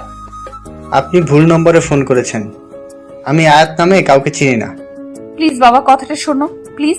রামিম নিশ্চুপ। হ্যালো হ্যালো বাবা, হ্যালো। রামিম সাহেব ঠাস করে ফোন কেটে দেন। এখন আর কোনো উপায়ন্তর না পেয়ে পুনরায় রওনা দিচ্ছে সাফওয়ানের চিলেকোঠায়। সিঁড়ি বেয়ে উঠতেই সাফওয়ানের পা আটকে যায়। নিজের ঘরের দরজার সামনে আজাদ সাহেবের সাথে একজন মহিলা আর পুরুষকে দেখা যায়। সাফওয়ানকে থেমে যেতে দেখে আয়াতও অবাক হয়। আজাদ সাহেব তাদেরকে সিঁড়িতে দেখে বলে ওঠেন, ওই যে সাফন আর বৌমা চলে এসেছে। সামনে দাঁড়িয়ে থাকা নারী তখন এগিয়ে এসে সাফওয়ানের সামনে এসে দাঁড়ায়। ঠাস করে সাফওয়ানের গালে থাপ্পড় লাগিয়ে দেয় এবং বলে, এত বড় হয়ে গেছো যে বাড়িতে না জানিয়ে বিয়ে অবধি করে ফেলেছো। বাহ, এটা তোমার থেকে আশা করিনি সাফওয়ান। ইচ্ছে করছে। সোহাগ থামো, কি করছো? ওর ওয়াইফ পাশে, আমরা ভেতরে যে কথা বলি, চলো। পুরুষটি মহিলাটিকে কোনো মতে শান্ত করে থামালো। অবস্থা বেগতিক দেখিয়ে আজাদ সাহেবও দাঁড়ালেন না। সাফওয়ান একে ঢোক গিলে বলল, আপা ভেতরে যেয়ে কথা বলি প্লিজ। কথা বলার মতো কোনো পরিস্থিতি রাখছ? তাই তো বলি, 1 সপ্তাহ হয়ে গেছে, বাসায় পা রাখো না কেন তুমি? প্লিজ দুলা ভাই, বোঝান না। সোহাগ ভেতরে চলো, আমরা ভেতরে যে কথা বলি, প্লিজ সিক্রেট করো না। বিকেল 6টা। মুখোমুখি বসে রয়েছে আয়াত এবং সোহাগ। সাফওয়ানের মুখে সব শুনে ভ্রু কুঁচকে তাকালো আয়াতের দিকে। আয়াত মাথা নিচু করে বসে রয়েছে। একটা বড় নিঃশ্বাস ছেড়ে বলল, এই মেয়েটাকে নিজের বাড়ি কোন আক্কেলে রাখলি তুই? প্রবলেম হয়েছে আমাকে বলতে পারতি, আমার বাসায় থাকতো। এমন প্রাপ্তবয়স্ক ছেলে মেয়ে বিনা বিয়েতে এক রুমে থাকাটা কি খুব ভালো দেখায়? আপা পরিস্থিতি এমন ছিল যে তোমাকে জানানোর সময় পাইনি। এখন রাত 1:30টায় তোমার বাড়িতে ওকে নিয়ে কিভাবে যেতাম বলো? উপর থেকে প্রতিদিন নতুন ঝামেলা। কিন্তু তুমি তো অবুঝ নও সাফওয়ান। একটা মেয়ে তোমার বাড়িতে আছে, ওকে তো ওর বাড়িতে ফিরতে হবে। তখন লোকে নানা কথা বলবে, তখন সেটা হ্যান্ডেল কিভাবে করবে? আর ইফাদের খোঁজও তো জানো না। সোহাগ শান্ত হও। রবিন, একটা কথাও বলবা না। ওকে প্রশ্রয় দিতে দিতে এই অবস্থা করেছো তোমরা। তুমি আর মার প্রশ্রয় ও আজকে ঘর ছেড়েছে। সোহাগ সাফওয়ানের বড় বোন। সাফওয়ানের থেকে 4 বছরের বড় সে। ছোটখাটো গোলগাল মানুষের সব দিকে ঠিক থাকলো, মাথাটা খানিকটা গরম। হাতের তুড়ির সাথে সাথে মাথাটা তার গরম হয়ে যায় তার। রবিনের সাথে বিয়েটা হয়েছিল আজ থেকে 6 বছর আগে। এখনো বাচ্চা হয়নি তাদের। রবিন খুবই শান্তশিষ্ট একজন পুরুষ। সোহাগকে অসম্ভব ভালোবাসে সে, কিন্তু সোহাগের রাগে প্রচুর ভয় পায়। সাফওয়ান অনেক চেষ্টা করেও যখন সোহাগকে থামাতে পারছে না, তখন আয়াত শান্ত এবং ধরা গলায় বলে, আপা, আমার যাওয়ার কোনো জায়গা নেই। আমার এক বান্ধবীর বাসায় থাকতে চেয়েছিলাম, কিন্তু বাবা তাকে এতটা অপমান করেছে যে সে আমার সাথে কথাও বলতে চাচ্ছে না। বাবাকে ফোন করলে বাবা ফোনটা কেটে দিচ্ছে। আপা, আমি কি করব বলুন? আমার কাছে টাকাও নেই কোনো হোস্টেলে থাকার মতো। ইফাত এতটা কেয়ারলেস কিভাবে হতে পারে? একটা মেয়ের ইমোশনে এভাবে খেলার আগে ওরে একবার বিপিকে বাঁধলো না? আপা শান্ত হও, বিপি বাড়িয়ে ফেলবে তো। রাখ তোর বিপি। মেয়েটার মুখ দেখেছিস? ইস বেচারি। শোনো আয়াত, তোমার এই বোন আছে, তুমি কিচ্ছু চিন্তা করো না। কে বলেছে তোমার কেউ নেই? তুমি আমাদের সাথে খুলনা যাবে। সেখান থেকে আসার পর আমি নিজে আঙ্কেলের সাথে কথা বলবো। না চাইতেই আয়াতের চোখ ভিজে আসে। নিজের কোনো ভাই বোন না থাকার কারণে বড় বোনের কমতিটা সবসময় বলতো আয়াতের কাছে। আজ যেন সেই জায়গাটা পূরণ হয়েছে সোহাগের জন্য। জড়িয়ে ধরে সোহাগকে। তাদের এই মধুর মিলন দেখে সাফওয়ান এবং রবিন হতবাক। এই না সোহাগ মাথা গরম করে অস্থির করে ফেলেছিল সবাইকে, অথচ এখন আবহাওয়া কি শীতল কি মধুর। রাত 10টা। নিজ হাতে আজ রান্নাবান্না করেছে সোহাগ, তাকে সাহায্য করেছে আয়াত। খাওয়া দাওয়া শেষে লুডো খেলার তাল তুলল রবিন। রবিন খুব মজার মানুষ। আয়াতের সাথে খুব ভাব হয়েছে তার। লুডো খেলার তাল তোলায় আয়াতও নেচে উঠে। তারা যখন লুডো খেলায় ব্যস্ত, তখন সাফওয়ান আর সোহাগ ছাদে গিয়ে দাঁড়ায়। সাফওয়ান সোহাগকে জিজ্ঞেস করে, আপা তুমি আমার চিলে কোঠায় ভুলেও পা রাখো না, আজ কি মনে করে? সুহানার বিয়ে ঠিক করেছে বাবা। কবে বিয়ে? সামনের সপ্তাহে। মা খুব কান্না করছিল, বলেছে তোকে না নিয়ে যাতে বাড়ি না ফিরি। আমাদের একমাত্র ভাই তুই, ওর বিয়েতে তুই থাকবি না কিভাবে হয়? বাবা কি বলেছে? তার শেষ কথা ছিল, এখন কি আমার সাফওয়ানের পা ধরতে হবে আমার মেয়ের বিয়েতে আনানোর জন্য? বুঝলাম। কবে যাচ্ছি? কাল বিকালের বাসে। ভাগ্যিস টিকিট কাটিনি, নয়তো আয়াতের জন্য টিকিট কাটতে সমস্যা হয়েছে। তো আয়াতও যাবে নাকি? ওকে কোথায় রেখে যাবে? বাবাকে হ্যান্ডেল করতে পারবে তো? সেটা আমি বুঝে নেব। এখন চল ওখানে যেয়ে দেখি কি করছে ওরা। সারা রাত লুডো আড্ডাতে কাটলো তাদের। কয়েক মুহূর্তের জন্য সকল চিন্তা যেন উবে গিয়েছিল আয়াতের। ছোটবেলা থেকে ঢাকা থেকে বের হয়নি সে। যখন খুলনা যাবার তাল উঠেছে, সেও এক পায়ে রাজি খুলনা যাবে। তাই সাফওয়ান শুধু ফাঁকা তালে আয়াতকেই দেখছে। মুক্তোর মতো হাসিটা তীর্যক তীরের মতো বুকে গিয়ে লাগছে। সাফওয়ানের মুগ্ধ চাহনি সোহাগে চোখে এড়ালো না। পরদিন বিকেল 5টা বেজে 30 মিনিট। অফিস থেকে ছুটি নিয়ে আজ তাড়াতাড়ি বাসায় এসেছে। একটা ব্যাগ কিনে এসেছে আয়াতের জন্য, যাতে সেটা আয়াতের জামা কাপড় গুছাতে পারে। আজাদ সাহেবকে বলে 4টার দিকে গাবতলের দিকে রওনা দেয় তারা। জ্যাম কম থাকায় 1.5 ঘন্টায় পৌঁছেও যায়। বিকেল 6টার বাস। সোহাগরা অনেক আগে এসে পড়েছে। বাসে উঠে প্রথম গোল লাগলো কিভাবে বসবে। সোহাগদের পুরো পরিবার যাচ্ছে, শ্বশুর শাশুড়ি, সোহাগের 2 দেবর, তাদের ওয়াইফ এবং বাচ্চারা। রবিনের বাসার সবাই জানে আয়াত সোহানার বান্ধবী। ভাগ্যক্রমে আয়াত আর সাফন পাশাপাশি বসলো। সোহাগ যদিও বারবার আয়াতের পাশে বসতে চাইছিল, কিন্তু রবিন জিদ করায় সেটি আর হয়ে উঠল না। কেন যেন আজ বারংবার চাচ্ছিল যাতে আয়াতের পাশে যেন সে বসতে পারে। আজকাল মেয়েটিকে বড্ড বেশি ভালো লাগতে শুরু করেছে। আগেও যে এমনটা হতো না তা নয়, কিন্তু আগে যতবার এই খেয়াল মাথায় এনেছে ততবার বন্ধুত্বের দোহাই দিয়ে নিজের সুপ্ত আশাকে ধামাচাপা দিয়ে দিত। কিন্তু আজকাল বেহায়া মনটাকে নিয়ে যেন একদম পেরে উঠছে না। রাত 12টা। ফেরির জন্য দাঁড়িয়ে আছে বাসটি। বিগত 2 ঘন্টা লাইনে দাঁড়িয়ে আছে, এখনো সিরিয়াল পায়নি। এদিকে বাসের সবাই ঘুমে বিভোর। বাসের হালকা ঝাঁকুনিতে ঘুম ভেঙে গেল আয়াতের। একটা সুন্দর মিষ্টি গন্ধ নাকে এসে লাগছে। কানে কিছু বিট হবার শব্দ পাওয়া যাচ্ছে। চোখ পিটপিট করে তাকিয়ে দেখে সে সাফনের বুকের উপর খাপড়ে মেরে ঘুমিয়েছে। সাফনের হার্টবিটের শব্দ স্পষ্ট শুনছে। যখনই সাফনের কাছে আসে এই মাতাল করা মিষ্টি গন্ধটা সে পায়, হয়তো তার পারফিউমের গন্ধ। লোকটাকে কোনো কালে সহ্য হতো না আয়াতের, অথচ আজ এই লোকটাই বড্ড ভরসার জায়গা। এই লোকটা না থাকলে আজ কোথায় থাকতো কে জানে। আস্তে করে উঠে যেতে নিলে সাফনের ঘুম ভেঙে যায়। উদ্বিগ্ন হয়ে জিজ্ঞেস করে, কিছু লাগবে? তাহলে ঘুম ভেঙে গেছে, ফেরিতে উঠবে হয়তো বাস। আর কতক্ষণ? সকালের মধ্যে পৌঁছে যাব। ও, ঘুমিয়ে পড়ো। বলে চোখ বন্ধ করে নিল। বেশ কিছুক্ষণ পর ঘুমের সাগরে তলিয়ে পড়লো আয়াত। সকাল 11টা। সাফনের বাড়ির সামনে সবাই, রীতিমতো মুখ হা হয়ে আছে আয়াতের। বিশাল বাংলো টাইপ দোতলা বাড়ি। খুলনার নামকরা চাল ব্যবসায়ী নিজামুদ্দিন চৌধুরীর ছেলে সাফন। আয়াতের হা করা মুখটি বন্ধ করে দিয়ে সাফন বলে, মুখ খুলে রাখলে মাছি ঢুকে যাবে। আপনিই তো বলেছেন আপনার আর্থিক অবস্থা ভালো নয়, তাহলে এইসব কি? আমি তো বলিনি আমার বাবার আর্থিক অবস্থা ভালো নয়, বলেছি আমার আর্থিক অবস্থা তো ভালো নয়। এসব বাবার, আমার নয়। ভাগ্যিস আপনার সাথে বাবার কোনোদিন যোগাযোগ হয়নি, মাথায় করে রাখতো আপনাকে। তাই বুঝি? তাহলে শ্বশুর আব্বাকে বলে সত্যি সত্যি বিয়েটা সেরে নেই। বলে টিপ্পনি কেটে ব্যাগ কাঁধে নিয়ে ভেতরের দিকে রওনা দিল সাফন। ভেতরে যেতে না যেতে একটি মেয়ে দৌড়ে এসে সাফনকে জড়িয়ে ধরল। ঘটনার আকস্মিকতায় সবাই অবাক হয়ে গেল। মেয়েটি তখন সাফওয়ানকে ছেড়ে সামনে দাঁড়িয়ে বলে, তোমাকে কত মিস করেছি জানো? একটা যোগাযোগ করলে কি হতো? অন্না, তুই বড় হয়েছিস, এখন তুই আর বাচ্চা নেই, সবাই দেখতেছে। তো বিয়ে তো করলে তোমাকেই করব, তাই না? কে দেখেছে তাতে আমার কিছু যায় আসে না। তোর মতো মেয়েকে আমি বিয়ে করব কে বলেছে তোকে?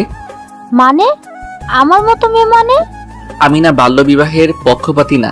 এখন ছাড় আমাকে, আর একবার ধারে কাছে আসবি তো দেখিস কি করি।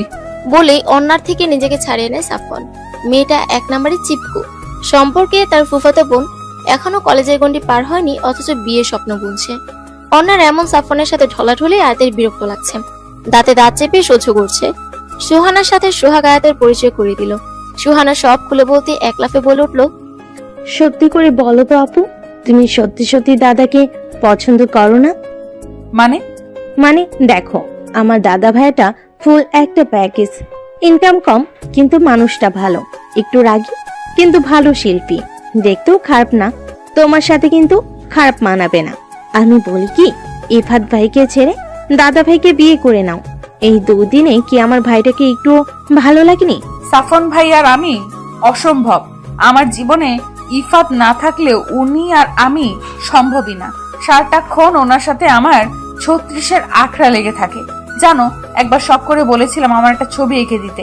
সে বলে কিনা আমার ছবি ক্যানভাসে তোলার অযোগ্য। দূর, ওকে দিয়ে কিচ্ছু হবে না। আয়াতের এখানে বেশ ভালো লাগছে। সাফনদের 51 পরিবার, লোকে লোকে ভরপুর। সাফনের মা সেলিনা বেগম খুবই নরম কিসামের মহিলা। এত আদরের মানুষও হয়, তাকে না দেখতে মনেই হতো না। আসার পর থেকে আয়াতের যত্নে কোনো কমতি রাখেননি। সাফনের বাবার সাথে এখনো পরিচয় হয়নি। সাফনের দিদুন এখনো বেঁচে আছেন, হোসনায়রা বেগম, প্রচন্ড দাপটে মহিলা। সোহাগ আর তার স্বভাব পুরো এক। এছাড়া সাফনের 2 চাচা এবং 1 ফুফু ও এখানেই থাকেন। সাফনের ফুফু নিপা বেগম বিধবা। অন্না খুব ছোট থাকতেই তার বাবা মারা যায়, তখন থেকে নিপা বেগম এবং অন্না এখানে থাকেন। নিপা বেগম প্রচুর খিটখিটে স্বভাবের একজন, সারাক্ষণ সবার কিছু না কিছু ভুল ধরবে সে। সাফনের চাচিরা এক একজন এক এক রকম, একজন সারাক্ষণ রান্নাঘরে দিন কাটায়, তো আরেকজন ড্রেসিং টেবিলের সামনে। সাফনের অন্যবাদেও 4 জন কাজিনও রয়েছে, সব স্টুডেন্ট। মোটামুটি একটা বিশাল পরিবার। সবাই নিজাম সাহেবকে জমের মতো ভয় পায়। 4 বছর আগে সাফনের গ্রাজুয়েশন যখন শেষের পথে, তখন নিজাম সাহেবের ইচ্ছা ছিল সাফন যাতে ব্যবসার হাল ধরে, কারণ বাড়ির সব ছেলেদের মধ্যে সাফনই বড়। কিন্তু সাফনের ইচ্ছে ছিল আর্টিস্ট হওয়া। ব্যবসাতে বসে নিজের স্বপ্নকে জলাঞ্জলি দিবে না, বিধায় সে সেদিন ঘর ছেড়েছিল। সুহানা যখন সাফনের এই বাড়ি ছাড়া গল্পটি বলেছিল আয়াতকে, তখন আয়াতের নজর ছিল উঠানে বসে আড্ডারত সাফনের দিকে। লোকটার প্রতি সম্মান যেন আরো বেড়ে গেল আয়াতের। 2 দিন পর সন্ধ্যা 7টা, আজ সুহানার হলুদ। আয়াতের কাছে পরার মতো কিছু ছিল না বলে সোহাগের একটি কাঁচা হলুদ জামদানি শাড়ি তাকে পরিয়ে দেয় সোহাগ। ঘন কালো চুলগুলো খোপা করে তাতে বেলি ফুলের মালা পরিয়ে দেয়। হালকা সাজিয়ে আয়াতকে যেন সদ্য ফুটন্ত হলুদ গোলাপ লাগছিল। হলুদের অনুষ্ঠান শুরু হবে, তাই সব মেয়েরা টেবিল সাজাতে ব্যস্ত হয়ে পড়ল। সেলিনা বেগমের হাতে যে অনেক কাজ, এখনো ফলের ডালা সামনে যায়নি, কিন্তু মেয়েগুলো হয়েছে এমন যে তাদের খুঁজে পাওয়া ভার। অগতা সামনে আটকে পাওয়ায় আয়াতের হাতে ফলের ডালা দিয়ে বললেন, মা এটা একটু স্টেজে রেখে আইতো। আচ্ছা আন্টি। এরপর আমার সাথে এসে একটু হলুদের ডালাও নিতে হবে। দেখ না সবগুলো সাজতে বসেছে, যেন মিস ওয়াল প্রতিযোগিতায় যাবে। তোকে মাশাআল্লাহ কি সুন্দর লাগছে না সেজে। তুই আমাকে একটু সাহায্য কর মা, আর বেশি সময়ও নেই। আচ্ছা আন্টি, তুমি টেনশন করো না। বলেই ফলের ডালা হাতে নিয়ে নিল আয়াত। বলে তো দিয়েছে ডালা নিয়ে যাবে, কিন্তু এত ভারী ডালা তার একার পক্ষে নেওয়া অসম্ভব। খুব কষ্টে স্টেজ অব্দি নিতে নিতেই যখন ডালা পড়া ভাব, অমনি কেউ একজন এসে ডালাটি ধরে নেয়। সেই পরিচিত মিষ্টি গন্ধ, মানুষটার কেউ না, সাফওয়ান। হলুদ পাঞ্জাবি, কালো মুজিব কোটে আর সাদা চুড়িদারে তাকে বেশ মানিয়েছে। হাতে কালো ঘড়ি, চুলগুলো কপাল ঢেকে দিয়েছে। যে কোনো মেয়েকে ফ্লার্ট করার ক্ষমতা রাখে সে। আয়াতের হাত থেকে ডালা নিয়ে নিজে রেখে দেয় স্টেজের টেবিলে। পর মুহূর্তে বলে, যা পারো না শুধু শুধু ভাব নিয়ে সেটা করার কি আছে? আমি তো তাও কাজ করার চেষ্টা তো করছি। আপনার হবু বউ অন্যার মতো আটা ময়দা সুজি ঘষাঘষি তো করছি না। এই মুখে মুখে তর্ক করবা না। কোথায় হেল্প করেছি ধন্যবাদ দিবে তা নয়। বেশ করেছি। কিসে হেল্প বলুন তো? সারাক্ষণ ঠেস দিয়ে কথা বললে সেটাকে হেল্প বলে না, আর যাই বলুক। তুমি আস্ত একটা ঝগড়ুটে। এখন আমি তো ঝগড়ুটে হবই। আসলে কি বলুন তো, আপনার অন্য আছে না? এই কি অন্য লাগিয়েছো? ও আমার ফুফাতো বোন। তাই বুঝি ন্যাকা? বলেই সেখান থেকে চলে যায় আয়াত। ইচ্ছে করে সাফনের সাথে ঝগড়া বাঁধালো সে। আসার পর থেকে একবার আয়াতের খোঁজ নেয়নি সে। উপর থেকে যখন তার সাথে কথা বলতে গিয়েছে, আয়াত পিছনে লেগেই ছিল, আর সাফওয়ান তাকে প্রশ্রয় দিয়ে গেছে। যদি তার অন্যার প্রতি দরদি না থাকে, তবে কেন কিছু বলছে না মেয়েটিকে? মনে মনে হাজারে বকাঝকা করে যাচ্ছে সাফওয়ানকে। রান্নাঘর থেকে হলুদের ডালাটা নিয়ে না দেখে আপন মনে হাঁটতে হাঁটতে কখন যে নিপা বেগমের সাথে ধাক্কা লেগে যায় সেদিকে খেয়ালই নেই আয়াতের। এদিকে ধাক্কা খেয়ে তার হাতে থাকা হলুদের ডালা নিচে পড়ে যায়। সব হলুদ নিচে পড়ে একাকার হয়ে যায়, সাথে নিপা বেগমের শাড়িতেই খানিকটা হলুদ পড়ে। এমনি নিপা বেগমের মেজাজ তিরিক্ষি থাকে, উপরে ওনার শাড়ি নষ্ট হয়ে যায়, আরো মেজাজ বিগড়ে যায় তার। ফোঁস করে বলে ওঠেন, এই মেয়ে কানা নাকি তুমি? দেখে চলতে পারো না? সরি আন্টি, আমি সত্যিই দেখিনি। তোমার জন্য আমার শাড়ি তো নষ্ট হলোই, সাথে সব হলুদ নষ্ট হয়ে একাকার অবস্থা। এই মেয়ে, তোমার জন্য এখন আমার ভাতেজের হলুদটা লন্ঠভন্ড হয়ে যাবে। অলক্ষণে মেয়ে। আন্টি, আমি এখনই হলুদের ব্যবস্থা করতে বলছি। হ্যাঁ নিপা, সামান্য হলুদই তো, আর হলুদ আছে রান্নাঘরেই। তুমি ড্রেস বদলে নাও, শুধু শুধু সিন বানিও না। হলুদ শুরু হবে। আয়াত, তুমি আমার সাথে আসো মা। কি বলেন ভাবি? সামান্য হলুদ? এই মেয়ের জন্য আমার এত সুন্দর শাড়িটা নষ্ট হয়ে গেল, তার বেলায় তুমি এই মেয়ের দোষটা দেখছো না? একটা বাহিরের মেয়ের সামনে আমাকে বলছো আমি সিন বানাচ্ছি? আন্টি, দোষ আমি করেছি, ক্ষমাও চাচ্ছি। তাহলে কেন অহেতুক আন্টিকে কথা শোনাচ্ছেন? মুখে মুখে তর্ক করে যাচ্ছ। এই শিক্ষা দিয়েছে তোমার বাবা মা? এই শিক্ষা দিয়েছে? বাবা মা তুলে কথা বলার পর আয়াত আর নিজেকে আটকে রাখতে পারলো না। যেই কিছু একটা বলতে যাবে, অমনি পাশ থেকে সাফওয়ান বলে উঠলো, ফুপি, আয়াতের মা বাবা তাকে শিক্ষা দিয়ে বিধায় সে এতক্ষণ নিজের দোষ না থাকা সত্ত্বেও তোমার কাছে ক্ষমা চেয়ে গেছে। একে ওর হাতে হলুদের ডালা ছিল, তবুও তুমি ওর সামনে দিয়ে হাঁটছিলে। ও যদি না দেখে থাকে, তুমিও কিন্তু ওকে দেখোনি। তাহলে ওর যদি দোষ থাকে তবে তোমারও আছে। আর আজ সুহানার হলুদ জেনেও তুমি সিন ক্রিয়েট করছো। মা, এটা তোমাকে বলার পর তুমি উল্টো মাকে কথা শোনাচ্ছ। তাহলে বেশি দোষটা কার বলো? আজকাল বাইরের মেয়ের জন্য আমাকে তোরা কথা শোনাচ্ছিস। বেশ, আমি থাকবোই না এই হলুদে। বলেই নিপা বেগম যেতে লাগলে নিজাম সাহেব সেখানে উপস্থিত হয়। নিজাম সাহেবকে সবাই জমের মতো ভয় পায়। ওনার এক হুঙ্কারই সব ঠান্ডা করার জন্য যথেষ্ট। ওনাকে দেখে সাফওয়ান আর কথা বাড়ে না, কারণ সে জানে তার কোনো কথা তার বাবার পছন্দ নয়। তখন নিপা বেগম তার কাছে এসে সব বললে সে বলেন, তোমার বয়স তো কম হয়নি নিপা, যাও শাড়ি বদলে আসো। আর সেলিনা, তোমার সময় জ্ঞান যে কমে গেছে সেটা আমার জানা ছিল না। 8টা বাজতে 15 মিনিট বাকি, 15 মিনিটে অনুষ্ঠান শুরু হওয়া চাই আমার। ভাইজান আপনি? যা বলার হলুদের অনুষ্ঠানের পর শুনবো। নিজাম সাহেবের হুঙ্কার যেন ঔষধের মতো কাজ করেছে। নিপা বেগম ফুসফুস করতে করতে ভেতরে চলে গেলেন। নিজাম সাহেবের চেহারাটাই পুরনো দিনের দারোগা টাইপ। উনি আয়াতকে যখন দাঁড়াতে বলে এগিয়ে গিয়ে তার সামনে দাঁড়ালেন। আয়াত ভয়ে ঢোক গিলা শুরু করলো। আয়াতের ভয় সাফনের চোখ এড়ালো না। যে বাবার সাথে বিগত 4 বছর কথা বলেনি, আজ আয়াতের জন্য বাবার পুনরায় আয়াতের সামনে দাঁড়ালো সে। ধীর কণ্ঠে বলল, আব্বা, ওর দোষ নেই, ইচ্ছে করে ফুপির গায়ে হলুদ ফেলেনি। তোমার থেকে আমার বয়স এবং অভিজ্ঞতা 30 বছর বেশি, তাই তোমার কাছে শুনতে হবে না কি ভুল কি ঠিক। আর আমি ওর সাথে কথা বলতে যাচ্ছি, তোমার সাথে না। কিন্তু ইটস ওকে সাফওয়ান ভাই। জি আঙ্কেল বলুন। তুমি কি সোহানা বান্ধবী? কাপা স্বরে আয়াত। জি, কেন? কিভাবে বন্ধুত্ব ওর সাথে? কলেজের মাধ্যমে ওর সাথে এক কলেজে অনার্স করেছি। তাহলে তুমি আমার মেয়ের মতো। এখন যা ঘটেছে এটা এই বাড়ির হর হামেশার কাহিনী। নিপার কথাই কিছু মনে করো না, ওর মেজাজটা একটু খিটখিটে। এমনি মানুষ ভালো। তোমার সাথে আমার পরিচয় হয়নি। তোমার নাম জানি কি? আয়াত। বাহ, সুন্দর। বাবা কি করেন? বাবা রিটায়ার্ড মেজর জেনারেল। আর্মি নাকি? আমার বেশ কিছু বন্ধু আছে আর্মিতে, তারাও রিটায়ার করেছেন। কাল বিয়েতে আসবেন। যাক, তোমার কোনো সমস্যা হলে সেলিনাকে জানিও। আর নিপার কথায় কিছু মনে করো না। জি আঙ্কেল, আপনি টেনশন করবেন না। নিজাম সাহেব কথা বলে চলে যাবার পর যেন সাফওয়ান আর আয়াত হাত ছেড়ে বাঁচল। ভেবেছিল নিজাম সাহেবের হাতে এই বুঝি ধরা খেলো। নিজাম সাহেব এত ভালো ব্যবহার করবেন, এটা যেন কল্পনার বাহিরে। সাফওয়ান যে না আয়াতকে কিছু বলতে যাবে, অমনি ভেঞ্চি কেটে হাঁটা দিল সে। যা বাবা, আমি কি করলাম? হতবাক দৃষ্টিতে আয়াতের যাবার পথে তাকিয়ে রইল সাফওয়ান। এই মেয়ের কখন কিসে মোট হয় সেটা হয়তো সে নিজেও জানে না। রাত 3টা। অনুষ্ঠান শেষ হতে হতে রাত 12টার উপর বেজে গিয়েছিল। তারপর সব গুছাতে গুছাতে 1:30টা বেজে গেছে। তাই যে যেখানে জায়গা পেয়েছে ঘুমিয়ে পড়েছে।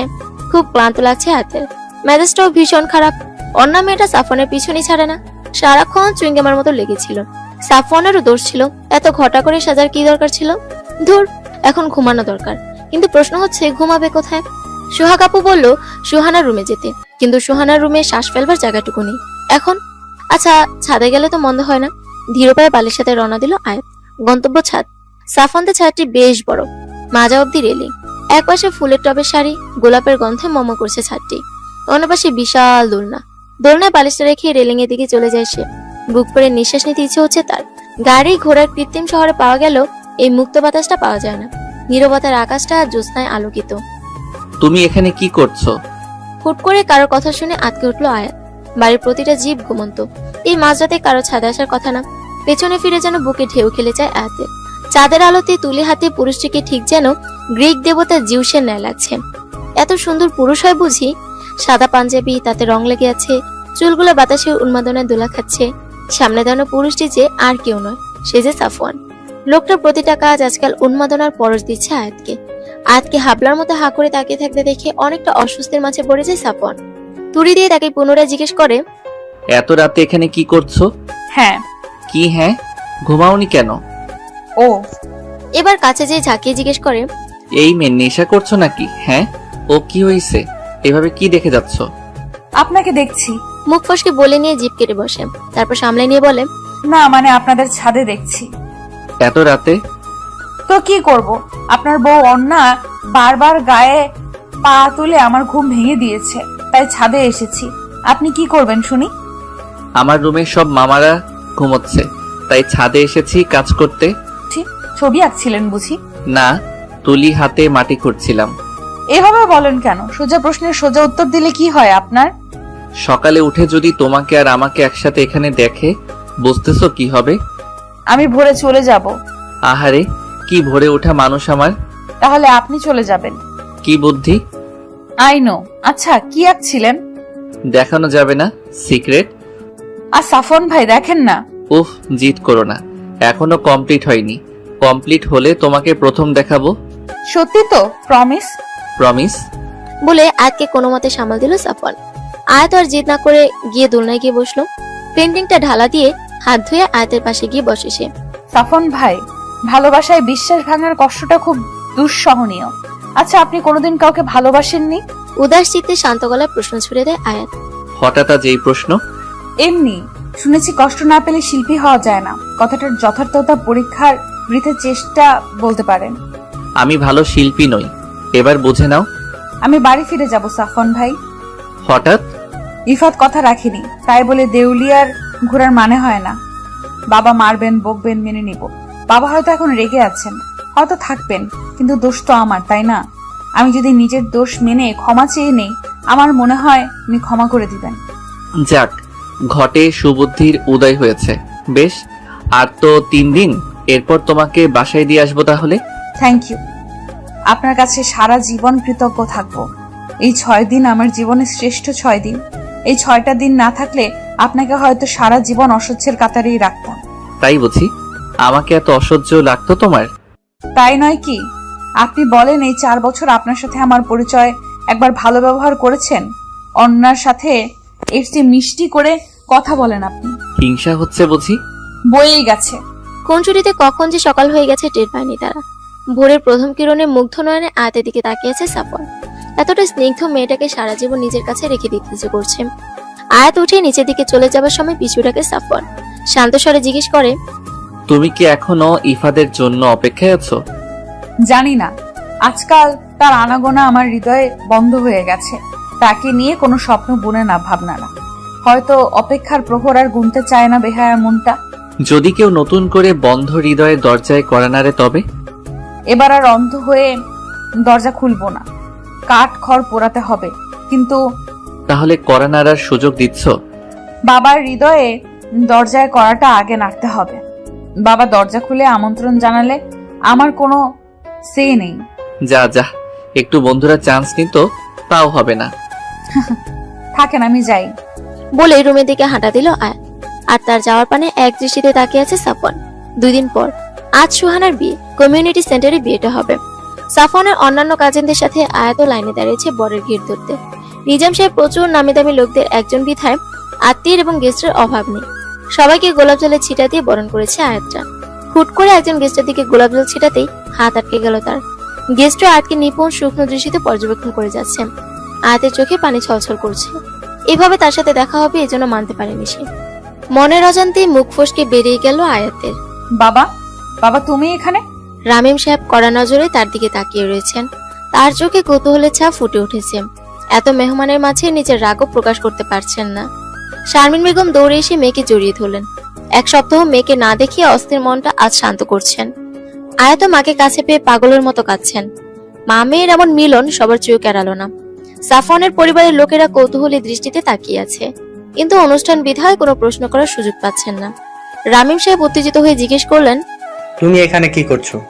আমি তো ভেবেছিলাম ওই লাফাঙ্গার সাথে পালিয়ে আমার মুখে চুনকালি লেপে দিয়ে বিয়ে টিয়ে করে ফেলেছো, কিন্তু এখানে তোমাকে দেখবো তা আশা করিনি।